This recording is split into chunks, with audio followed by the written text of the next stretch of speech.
Ben, we've been getting the best of all time lists. We heard from Gordy earlier this week. He gave us his best Broncos of all time. And, you know, you've got so many champions and legends and immortals to choose from. Did I make it, Vonnie? Gordy's list? 18th man, Benny. Yeah. Oh, yes. 18th man. In spirit. Assistant coach with Gordy. What about that correct. one? Yeah, I know. Yeah, I know, exactly. Too good. So, Ben, who would you choose as, you know, such a wonderful team with so many incredible choices? Who have you gone with as your best Broncos of all time?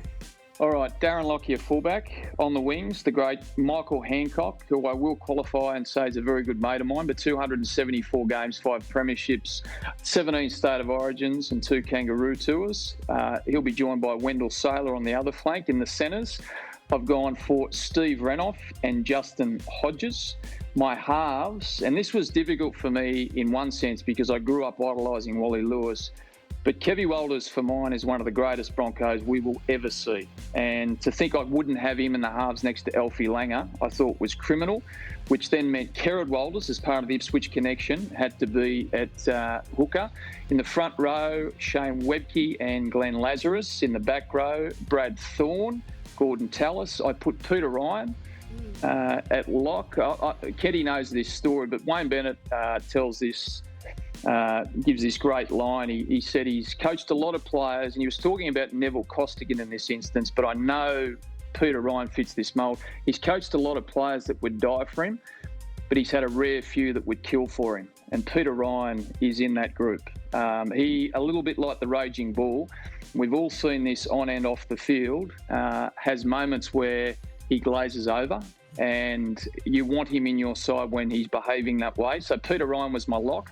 Sean Berrigan, who I think is one of the greatest competitors I've ever played alongside, was my utility on the bench. Then I went for Petro Sivanasiva, Andrew G, and a guy that was the same size at 12 I used to play against as he was playing in NRL, Tony Carroll, on the bench. So that's my 17. Wayne Bennett, of course, was the coach. That's an outstanding group. Just looking at the up front, Glenn Lazarus, Shane Webke, Gordon Tallis, Brad Thorne, Peter Ryan. Is there anyone that can get close to that pack? Run at that pack.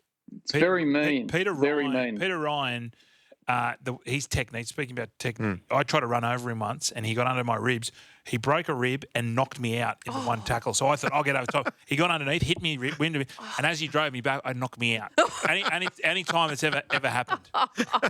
It was horrifying. But what about that side, Benny? I mean, no Gene Miles, no Wally Lewis. No Wally Lewis. I know. I'm just saying. See, here I am. I'm watching those guys who I've got no doubt, and Gordy nailed it. If Wally doesn't come to the Broncos, if Gino doesn't come to the Broncos with him, you know, we're talking about the same club in the same way that we do today. But I kind of made my preference about what they did on the field. I included length of tenure. And so while Gino and Wally were great in that start-up phase, they didn't win a premiership for Brisbane. The guys that I put in did and won multiple, and will go down as one of the greatest groups of players. That team that was assembled through the 90s was just something else. I've been, writing the last couple of days about the 89 Raiders team that won the grand final, and together with Brisbane, Canberra and the Broncos, I think, had some of the greatest clashes in the history of our game. Two magnificent sides just dripping with star power. It was just brilliant to watch.